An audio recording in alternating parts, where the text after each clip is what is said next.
Hey guys, welcome to YouTube. This is Vivek Keshri and you're watching Study with Vivek YouTube channel. In this video, I'm going to talk about the sample question paper for CET and JEMAT which has been officially given in the MAKAUT university website. तो I have downloaded the paper from the website. तो मैंने paper को download किया है website से. मैंने previous video में आपको बताया था इस पेपर के बारे में. I have already told you about and I have shown you this paper right. तो मैं बोला था आप लोग खुद से ट्राई कीजिए. अगर नहीं होता है तो मैं सोल्यूशन दे दूंगा. अब आपका सीईटी जीमेट का एग्जाम तो आ ही चुका है. तो बिना टाइम वेस्ट किए हम वीडियो को पेपर को सॉल्व करना स्टार्ट करते हैं. और अगर आप चैनल पे नए हो तो आप सब्सक्राइब बटन पे क्लिक कीजिए और नोटिफिकेशन बेल को प्रेस करना ना भूलें. मेक श्योर आप चैनल को सब्सक्राइब कर दे अगर आप ये वीडियो देख रहे हैं. और आपके फ्रेंड्स जो भी लिखने जा रहे हैं सीईटी और जीमेट का एग्जाम वो लोग से शेयर करना ना भूलें. तो without wasting much time let's start the video. Okay, so पहला क्वेश्चन क्या है गाइस. पहला क्वेश्चन में ये है राइट. पहला क्वेश्चन में हमको जैसे दिख रहा है ये एमसीक्यू टाइप क्वेश्चंस है. तो पहला क्वेश्चन क्या है गाइस. पहला क्वेश्चन में हमें दिख रहा है which word does not belong with the other. ठीक, तो कौन सा वर्ड है जो बिलोंग नहीं करता है. लायन है, टाइगर है, चीता है या वाइल्ड कैट. ये तो आप सभी जानते होंगे. इसका होगा वाइल्ड कैट. अब नंबर 2 में आते हैं which find the odd one out from the opposite options listed below. ठीक, इंच, सेंटीमीटर और यार्ड ये एक मेजरमेंट का यूनिट है लेकिन ये नहीं है तो ये ऑड वन आउट हो गया. ठीक, here are some words translated from artificial language. Slar means jump. ठीक, स्लार मीन्स जंप हो रहा है और स्लैरी मीन्स जंपिंग राइट. और स्लैरेंड मीन्स जंप्ड. तो which word could mean playing right. तो ING लास्ट में क्या आ रहा है YING. जंपिंग में लास्ट में क्या आ रहा है ING आ रहा है. ठीक, सो गाइज स्लैरी में क्या आ रहा है Y में और स्लैर में क्या आ रहा है जंप आ रहा है. अगर स्लैर में Y को ऐड कर दोगे क्या आएगा ING आएगा. ठीक, अब प्लेइंग में ING है तो इसमें डेफिनेटली कुछ Y से रिलेटेड होगा. तो Y से रिलेटेड ऑप्शन में कुछ है क्या clergy. So this is the correct option right. तो 3 का है ऑप्शन नंबर B. 1 का आपने देख लिया ऑप्शन नंबर D है. 2 का ऑप्शन नंबर B है. 3 का ऑप्शन नंबर B है. अब क्वेश्चन 4 में आते हैं. ठीक, ये 3 क्वेश्चन क्लियर हो गए. आई होप आपका क्लियर हो गया होगा. क्वेश्चन नंबर 4 जो है देखिए क्या दिया हुआ है. अब ध्यान से देखिए मैं पढ़ रहा हूं. Georgia is older than her cousin Marsa. ठीक, जॉर्जिया जो है ठीक मैं यहाँ पे लिखता हूँ. ये है जॉर्जिया और ये ओल्डर है. तो ओल्डर है तो मैं आगे लिखता हूँ. ठीक, Georgia is older than her cousin Marsa right. Marsa's brother, Marsa का जो भाई है Bart is older than Georgia. ठीक, वो जॉर्जिया से भी बड़ा है. उसका नाम क्या है बार्ट. तो बार्ट का लिए मैं लिखता हूँ B. तो ये सबसे बड़ा है और सबसे छोटा कौन है. सबसे छोटी कौन है मार्सा है. ठीक, ये है एल्डर ये है यंगर सबसे छोटी है और ये जो बार्ट है ये सबसे एल्डर है राइट. ये सबसे एल्डर है, ये सबसे यंगर है. आपको समझ में आ गया. तो when Marsha and Bart are visiting with Georgia. ठीक, तो मार्सा और बार्ट ये दोनों भाई बहन है. ये जब जॉर्जिया के यहाँ जाते हैं ये इसकी कजन है. तो all 3 play a game of monopoly. एक मोनोपोली का गेम खेलते हैं. मार्सा विंस, ये जीतती है मोर ऑफन. तो मार्सा हमेशा जीतते ही रहती है. ठीक, सी विंस. देन जॉर्जिया डज, तो जॉर्जिया थोड़ा कम जीतती है तो मार्सा ज़्यादा जीतती है राइट. तो इसमें से कौन सा ऑप्शन बेस्ट ऑप्शन होगा. देखिए पहला ऑप्शन क्या है. When he plays monopoly with Marsa and Georgia BART often loses. कोई मतलब नहीं बनता है. Of the 3 Georgia is the oldest. ये भी सही है क्या. जॉर्जिया ओल्डेस्ट है नहीं. सबसे ओल्डेस्ट कौन है एल्डेस्ट कौन है B है बार्ट है. Georgia hates to lose at Monopoly ऐसा कहीं लिखा हुआ है नहीं तो नहीं लिखा हुआ है क्वेश्चन में. Of the 3 Marsa is the youngest. क्या ये सही है. हाँ ये सही है. ये यंगेस्ट है मैंने पहले लिखा था. तो this is the right option. Okay, I hope ये क्लियर हो गया होगा. आप सॉल्व करते चलिए. आप एक पेपर पेन लेके बैठिए, एक कॉपी और एक पेन लेके बैठिए. जैसे जैसे मैं कर रहा हूं मेरे करने से पहले आप खुद से सॉल्व करने का कोशिश कीजिए. देन आप वीडियो को पॉज कर लीजिए. फिर आप खुद से सॉल्व करने का ट्राई कीजिए। अगर आपका आंसर मैच खाता है, आपका अगर आंसर मैच हो जाता है तो आपको कॉन्फिडेंस गेन होगा, राइट। सो ये स्ट्रेटजी अपनाइए। एग्जाम के लिए ज़्यादा दिन नहीं बचा, तो मैं और सैम्पल पेपर लेके आऊँगा, मेरे पास जो भी हो अवेलेबल होगा उसका विथ सॉल्यूशन, ठीक। तो नेक्स्ट सीरीज में आते रहेगा जब तक आपका एग्जाम हो रहा है। आपका एग्जाम आई गेस 6th या 7th को है, राइट। तो ऐसे ही आपका एग्जाम है, तब तक मैं करा दूंगा डेली, कल से आने लगेगा daily, okay. So let's move on without wasting much time. तो क्वेश्चन नंबर 4 तक हमने देख लिया, अब हम देख रहे हैं क्वेश्चन नंबर 5। तो क्वेश्चन नंबर 5 में गाइस क्या है गाइस, क्वेश्चन नंबर 5 में ये है what should come in the next. तो 0.15, 0.3 डैश 1.2, तो 1.2 इंटू 2 कितना होता है 2.4, 0.15 इंटू 2 कितना होता है, और 0.3 इंटू 2 करोगे तो कितना होगा 0.6 होगा। सो दिस इज द करेक्ट। अब 6 नंबर क्या है, which number should come next in the series. देखिए 14, 28, 20, 40, 32, 64। तो इसमें गाइज क्या हो रहा है, देखिए मैं आपको एक सिंपल सा लॉजिक बताता हूँ। तो इसमें क्या लॉजिक लग रहा है, देखिए 14 इंटू 2 28 हो रहा है, राइट। तो ये चीज़ आप समझ गए, 14 इंटू 28 हुआ।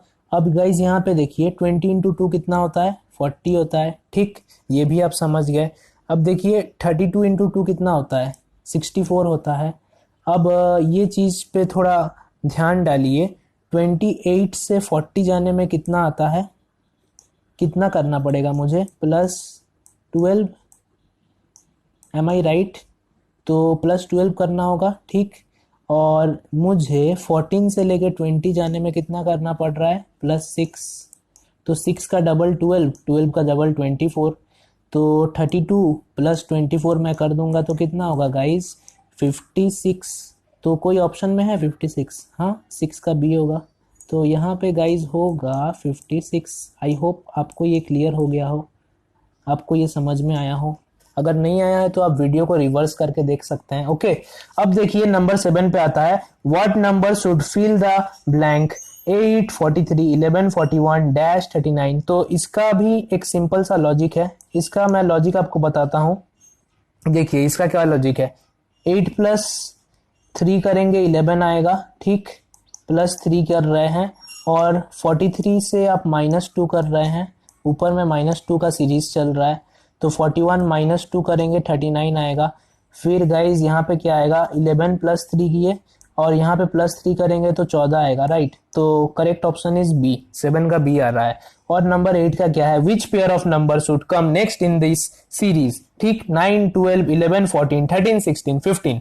आप खुद से सॉल्व करने का कोशिश कीजिए, उसके बाद पॉज कीजिए वीडियो को, उसके बाद देखिए, मैं अभी सॉल्यूशन बता रहा हूँ। देखिए 9 + 2 क्या होता है 11 होता है, 11 + 2 होता है 13, 13 + 2 होता है 15। तो इसमें नेक्स्ट क्या आएगा, देखिए 12 + 2, यहाँ पे +2 का सीरीज चल रहा है, ऊपर में भी +2 का ही सीरीज चल रहा था, ठीक।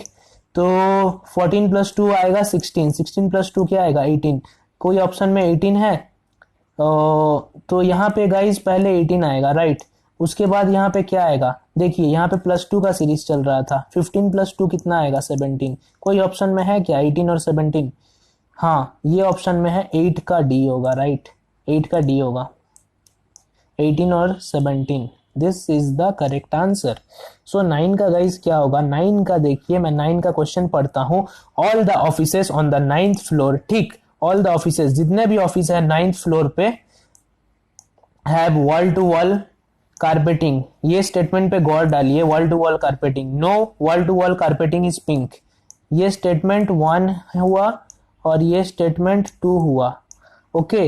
None of the offices on 9th floor has pink wall to wall carpeting. तो ये स्टेटमेंट 3 हुआ, मतलब none of the offices of 9th floor has pink wall to wall carpeting। इसका मतलब क्या हो रहा है, if the two statements are true the third statement is, मतलब अगर पहला स्टेटमेंट बोल रहा है 9th फ्लोर में वॉल टू वॉल कारपेटिंग है, ठीक, ये एक स्टेटमेंट वैलिड स्टेटमेंट हुआ। अगर बोल रहा है कि पहला 2 स्टेटमेंट सही है तो तीसरा क्या है, no wall to wall carpeting is pink, ठीक। वॉल टू वॉल कारपेटिंग है 9th फ्लोर में लेकिन वो पिंक नहीं है, ये 2 बातें यहां लिखी गई है। और तीसरे में क्या लिखा गया है, 9th फ्लोर में ऑफिस तो है लेकिन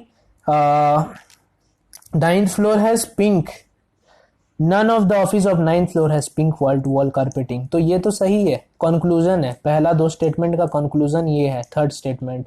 तो आंसर क्या होगा, ट्रू होगा। फॉल्स तो नहीं होगा, पार्टली ट्रू नहीं होगा, अनसर्टेन भी नहीं होगा, ये पूरा सही है, राइट। तो अब नंबर 10 पे देखते हैं गाइज, नंबर 10 पे क्या है। नंबर 10 पे मेरे पास ये क्वेश्चन दिया गया है, ठीक। तो नंबर 9 तक हमने सॉल्व कर लिया, वो भी 10 मिनट्स में सॉल्व कर लिया, एक एक मिनट में हो जा रहा है, राइट। तो in a 4-day period, Monday through Thursday, each of the following temporary office workers worked only 1 day, each a different day, ठीक। Monday to Thursday, right. मैं लिखता हूं Monday, Tuesday, Wednesday and Thursday, ये 4 days मैंने लिखा। अब देखिए question में क्या बोला है, Miss Johnson was scheduled to work on Monday but she traded with Mr Carter. तो यहाँ पे जॉनसन थी, मिस जॉनसन, तो इन्हें मंडे काम करना था, लेकिन उन्होंने बात कर लिया मिस्टर कार्टर से, who was originally scheduled to work on Wednesday. तो यहाँ पे वेडनेसडे को मिस्टर कार्टर काम करने वाले थे, लेकिन इन्होंने इससे डेट का चेंज कर लिया, एक्सचेंज कर लिया डेट, ठीक। अब क्या हुआ guys, who was originally scheduled to work on Wednesday, miss Falk traded with miss Crick, who was originally scheduled to work on Thursday. Crick जो है वो थर्सडे को काम करने वाले थे, और फैल्क जो है वो ट्यूसडे को काम करने वाली थी। फैल्क ने क्या किया कि इससे एक्सचेंज कर लिया डेट, ठीक। अब यहाँ पे क्वेश्चन में पूछ रहा है, after all the switching was done who worked on Tuesday, Tuesday को कौन करेगा वर्क, ये तो यहाँ चल गया, के से नाम किसका है, किर्क, तो ऑप्शन डी होगा, मिस्टर किर्क। तो these are very easy guys, I think you can do that in few second. मैं तो एक्सप्लेन कर रहा हूँ इसीलिए थोड़ा टाइम लग रहा है, आप कुछ सेकंड में ही कर सकते हैं। अब नेक्स्ट क्वेश्चन में मूव ऑन करते हैं। नेक्स्ट क्वेश्चन मेरे पास क्या है, नेक्स्ट क्वेश्चन है 11, राइट। तो 11 में गाइज क्या दिया हुआ है, 11 में दिया हुआ है द पुलिस, ठीक। तो पहला स्टेटमेंट है the police cordoned dash the crime site, मतलब कॉर्डन का मतलब क्या होता है, जो भी मतलब क्राइम साइट्स होते हैं वहां पे पुलिस क्या करती है, नाकाबंदी, मतलब एक्सेस नहीं देती है पुलिस वहां पे किसी को जाने का, ठीक। वो जैसे कि आप सीआईडी में देखते होंगे कि वहां पे मतलब एक्सेसिबल एरिया नहीं होता है, तो कुछ एक रेड कलर का एक स्ट्राइप दे दिया जाता है, ऐसे खड़ा कर दिया जाता है एक पोल के थ्रू। तो वही होता है कि यहाँ पे आप कॉर्डन्ड नहीं कर सकते, तो द पुलिस कॉर्डन्ड क्या होगा यहाँ पे, टू होगा, to the crime site, prevent access to the crime site, ठीक। तो ऑप्शन डी होगा इसका। Identify the wrong word, wrong word को आइडेंटिफाई करना है गाइस। तो इसमें गाइस रॉन्ग वर्ड क्या होगा, अब मैं आपको थोड़ा बताता हूं। इसमें रॉन्ग वर्ड ये होगा, will you come with us to the dance class from tomorrow, क्या आप हमारे साथ डांस क्लास में आएंगी कल से। हम डांस बोलते हैं, हम डांसेस नहीं बोलते, राइट। तो बी होगा, रॉन्ग है। अब 13 नंबर गाइस क्या हो रहा है, 13 का होगा, 13 का we have not even walked 1 kilometre when they stopped us, ये तो सिंगुलर में दिया है, हम तो वी तो सब्जेक्ट वर्ब एग्रीमेंट आप जानते होंगे, SVO सब्जेक्ट वर्ब ऑब्जेक्ट या सब्जेक्ट वर्ब एग्रीमेंट आपने पढ़ा होगा, तो सब्जेक्ट प्लूरल है, तो यहाँ पे वर्ब भी ठीक हो रहा है वर्कड, लेकिन जो ऑब्जेक्ट भी वो भी तो होना चाहिए, तो किलोमीटर्स होना चाहिए, तो यहाँ पे गाइस थोड़ा मिस्टेक है, तो नंबर 3 ऑप्शन होगा इसका। और 14 नंबर का क्या होगा गाइस, 14 का होगा बी, क्यों, the memory is too vivid that I will never forget it. बाकी सब सही दिख रहा है आपको, लेकिन एक तो गलत होगा ना, तो कौन सा गलत दिख रहा है आपको, टू विविड ना होके यहाँ पे the memory is vivid that I will never forget it, you can write simply, okay. तो 15 नंबर का क्या है गाइस, 15 नंबर में एक मिस्टेक है, 15 नंबर का सी ऑप्शन में मिस्टेक है। क्या मिस्टेक है, it was for the last time he saw his wife, it was for the last time, comma कौन देगा यहाँ पे, कॉमा देना तो भूल ही गए, तो यहाँ कॉमा होगा, तो ऑप्शन सी होगा। तनुजा इज 16 का क्या होगा, Tanuja is very friendly girl and are cheerful, कभी आर होता है गाइस, आप बताइए यहाँ पे क्या होगा, यहाँ पे इज होगा, ठीक। तो ऑप्शन सी होगा।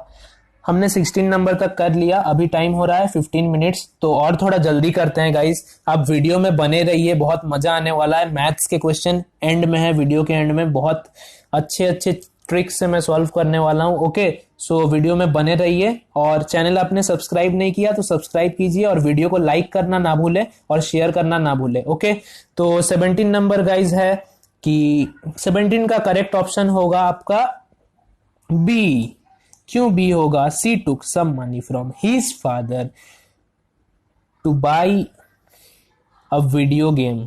ठीक, तो she took some money from his father, उसने अपने पापा से कुछ मनी लिया। सम मनी नहीं होके यहाँ पे होगा ओनली मनी, तो सम को हटा दीजिए तो बी ऑप्शन होगा। अब 18 नंबर में मूव ऑन करते हैं। Change the voice of the sentence, आपको वॉइस का चेंज करना है यहाँ पे। ये कैसे करेंगे आप, ये मैं आपको बताता हूं। पहला क्वेश्चन है, Ritika could not understand the reason for her mother's irritation.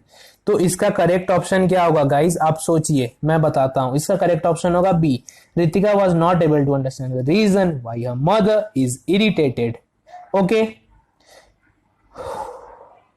तो गाइज नेक्स्ट आता है, the tenor belted out the song.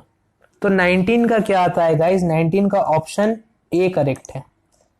कैसे? The song was belted out by tenure. देखिए बाकी ऑप्शन करेक्ट नहीं है, आप चेक कर सकते हैं। मैं आंसर बता रहा हूं, 20 का बी करेक्ट है। ठीक, he said the earth moves round the sun, he said that the earth moves round the sun, ये होता है। अब 21 का क्या है, Anita says I am out of shorts. तो 21 का करेक्ट ऑप्शन जो आता है वो option number C, Anita says that she is out of shorts. अब बाकी ऑप्शन चेक कर लीजिए, वो कोई सेंस नहीं बनाते हैं, they don't make any sense. So let's move on to the next question. So हमारा नेक्स्ट क्वेश्चन जो है वो है 22। देखिए हम कितने जल्दी आ गए, तो अभी 17 मिनट्स हुआ है। ठीक, so we are very fast. Okay, so we should be fast because exam में टाइम बहुत कम ही रहता है। What is the correct statement? तो 22 का जो करेक्ट स्टेटमेंट होगा वो होगा C, my youngest son had no difficulty in solving the problem. आप चेक कर लीजिएगा वरना वीडियो लंबा हो जाएगा, मैं ज्यादा एक्सप्लेन करूंगा। तो इंग्लिश का आप चेक कर लीजिएगा, बाकी ऑप्शन कोई सेंस नहीं बनाएंगे। 23 का जो है वो है A, my boss was kind enough to grant me leave of absence for 10 days। 24 का होगा guys D, had he been confined to bed for about a week. यहाँ पे बीन का यूज हो रहा है बिकॉज ये एक वीक से है, तो वहां पे हो रहा है। ठीक, for each of the following word capital letter, in capital letter pick up correct antonym of the answer choice. आपको एंटोनिम चूज करना है। एंटोनिम मतलब होता क्या है गाइज, एंटोनिम मतलब होता है, सिनोनिम मतलब सेम, एंटोनिम मतलब ऑपोजिट, ऑपोजिट होता है। एंटोनिम मतलब होता है opposite, right. I hope you know about this. अब डिसेंट का ऑपोजिट क्या होगा गाइस, 25 का होगा सी, अग्री, राइट। अब टेमेरिटी का ऑपोजिट क्या होगा, 26 का भी होगा सी। अब 27 का क्या होगा, इंडाइट का होगा आपका एक सेकेंड, 26 का सी होगा। अब 27 का आपका क्या हो रहा है, 27 का इंडीट, इंडीट मतलब ये 27 आप लोग खुद से कीजिए, राइट। मैं आपको ये टास्क देता हूँ, आप कहीं से भी सॉल्व करके आप कमेंट सेक्शन में लिख दीजिए इसका आंसर 27 का। अगर मैं सब सॉल्व कर दूंगा तो कोई मतलब नहीं बनता है। ओके गाइज, तो 27 के लिए आप कमेंट बॉक्स में मुझे आंसर बताइए। 28 का गाइज क्या है, 28 का है ए, लैटेंट। ये तीनों का मीनिंग सेम है, ओके, लेकिन इसका अलग है। तो लॉर्ड का मीनिंग क्या है गाइज, 29 का एंटोनिम क्या है, लॉर्ड का एंटोनिम जो है वो है option A, seize.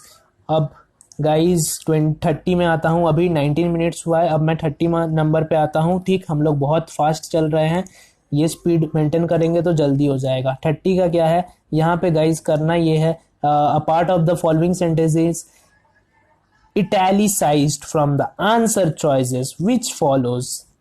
Pick one pick up one which can substitute the italicised part. तो इटैलिक्स में एक पार्ट लिखा हुआ है, एक हिस्सा इटैलिक्स में लिखा हुआ है, तो यहाँ पे आप देख सकते हैं with a grain of salt. ये क्या है? ये एक ईडियम है। ईडियम फ्रेज आपने पढ़ा होगा इंग्लिश में, ईडियम जानते होंगे, ठीक। तो take he statement with a grain of salt, इसका मतलब क्या होता है गाइज? इस ईडियम का मतलब होता है स्केप्टिज्म, मतलब लिटरली, विसेना, literally I took his statement, literally I took her statement, literally ये होता है इसका मीनिंग, मतलब हैप्पीली ले लिया मैंने उसका स्टेटमेंट, उसने जो भी बोला, राइट।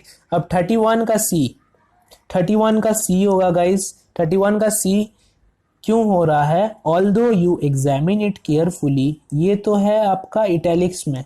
अब इसका क्या है? दो यू एग्जामिन इट प्रॉपरली, ये फिट हो रहा है। Opposition hinders instead of help, इसका क्या होगा? इंस्टेड ऑफ हेल्पिंग, हेल्प नहीं होता है गाइज, यहाँ हेल्पिंग होगा, ठीक। अब 33 का गाइज क्या होगा? 33 का होगा she kept me back to go, she prevented me to go home, she kept me back to go, ठीक। तो प्रिवेंट करना और रोकना या kept me back to go, ये दोनों का मीनिंग सेम होता है। अब नेक्स्ट क्वेश्चन की ओर मूव ऑन करते हैं। नेक्स्ट क्वेश्चन हमारा है 34 में गाइज क्या है? 34 में हम देख सकते हैं, 34 में लिखा हुआ है बीइंग अ गुड, ठीक, being a good suggestion I accept it. 34 का करेक्ट ऑप्शन होगा बी, ठीक। बी क्यों हो रहा है मैं आपको बताता हूं। It is being a good suggestion, तो यहाँ पे बी क्यों हो रहा है? Being a good suggestion I accepted it, it is being a good suggestion I accepted it, ठीक। अब गिव द सिनोनिम्स। क्वेश्चन 36 से 38 में, आप 35 से 38 में आपको सिनोनिम्स बताना है। मैं आपको बताता हूँ क्या सिनोनिम होगा। ये पहला क्वेश्चन है बेनिवलेंट। बेनिवलेंट का सिनोनिम क्या होता है गाइज? आप मुझे बताइए बेनिवलेंट का सिनोनिम क्या होता है, आप कमेंट बॉक्स में लिख दीजिए, ठीक।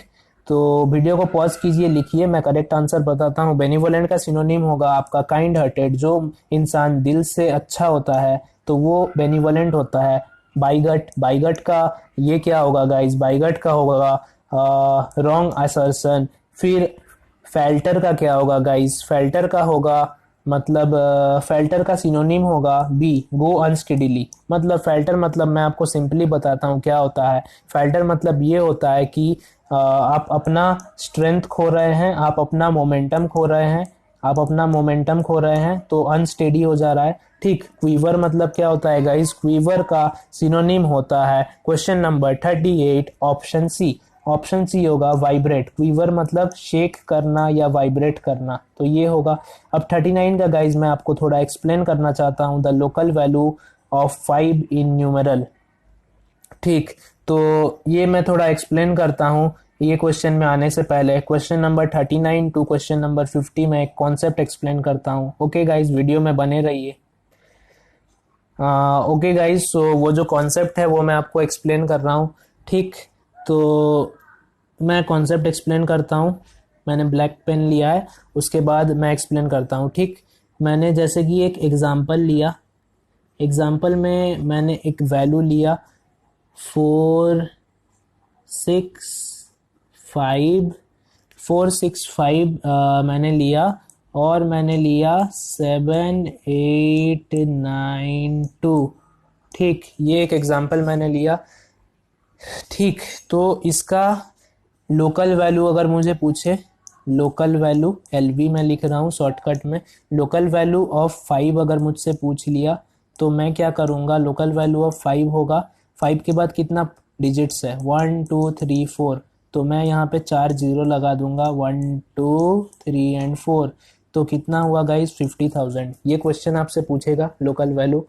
और एक क्या पूछ सकता है? आपसे पूछ सकता है प्लेस वैल्यू, ठीक।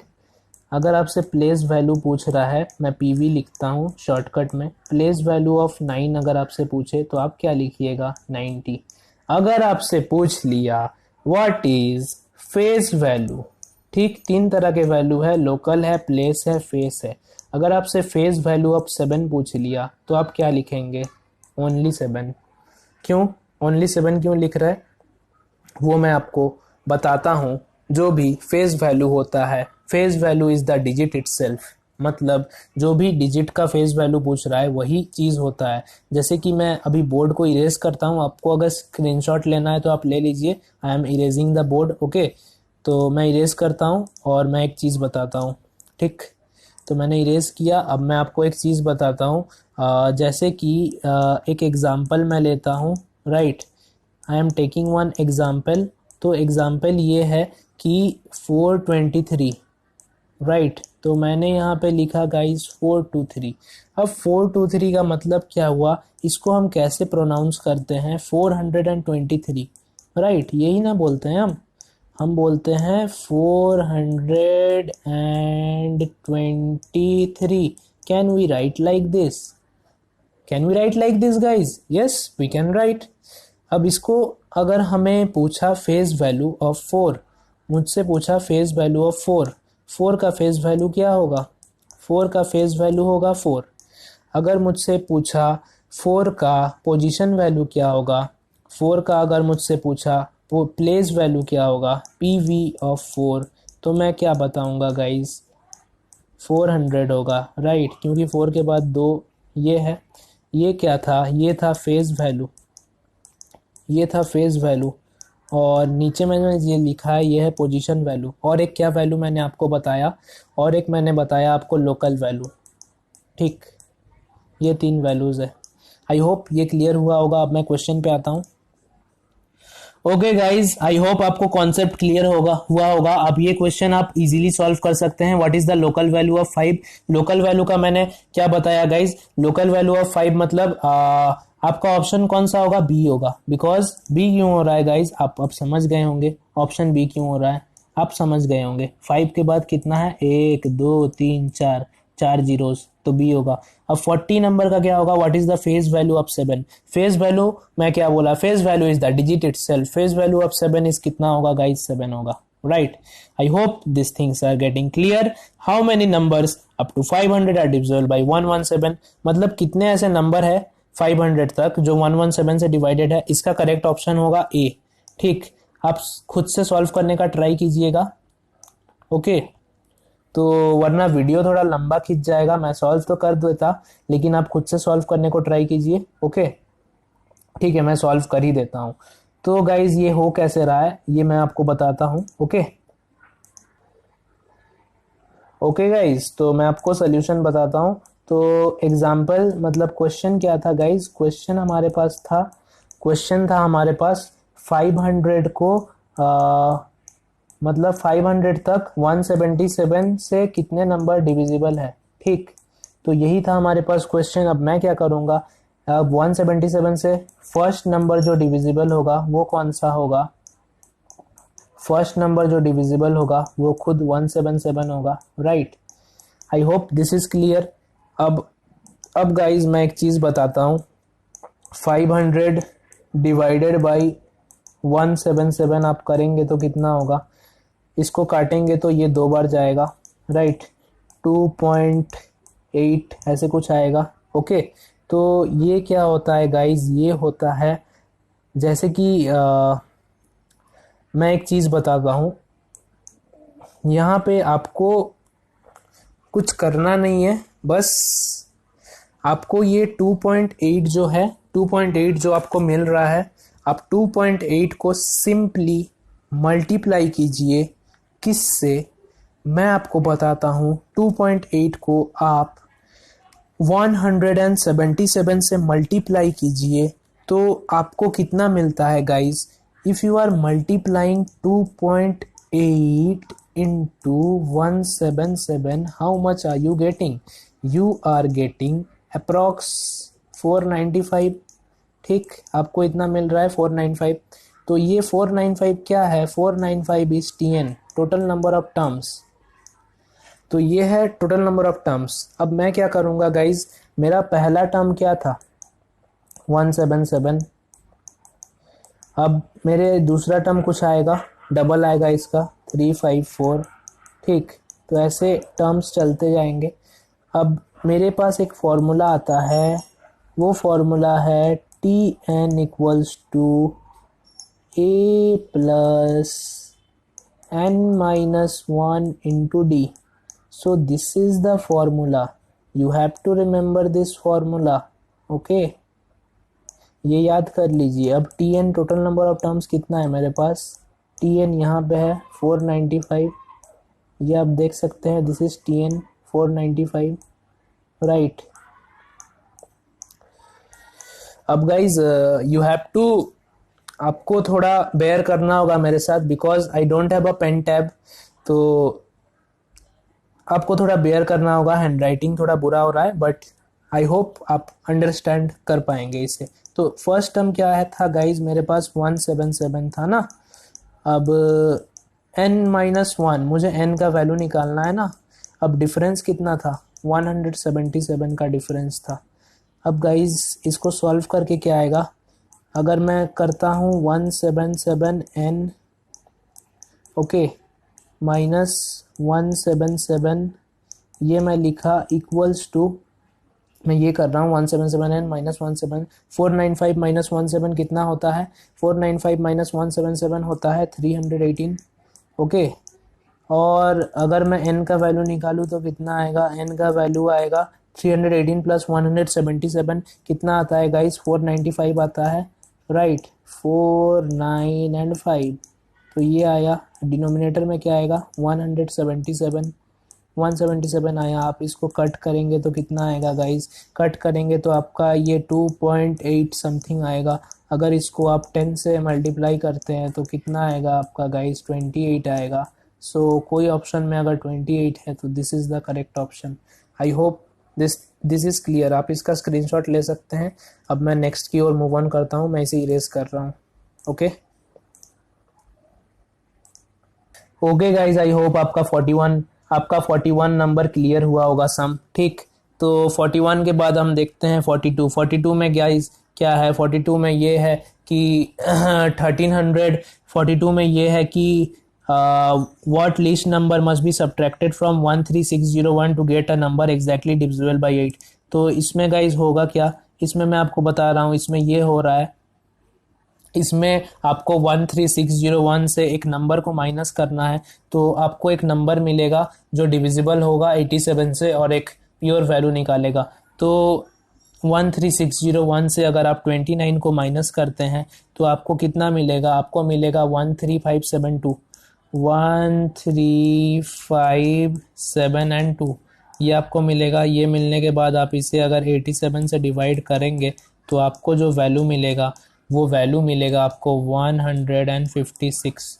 तो मतलब यही एक ऑप्शन है जो कम्प्लीटली डिविजिबल है. आप चेक कर सकते हैं. 43 का क्या आता है गाइस?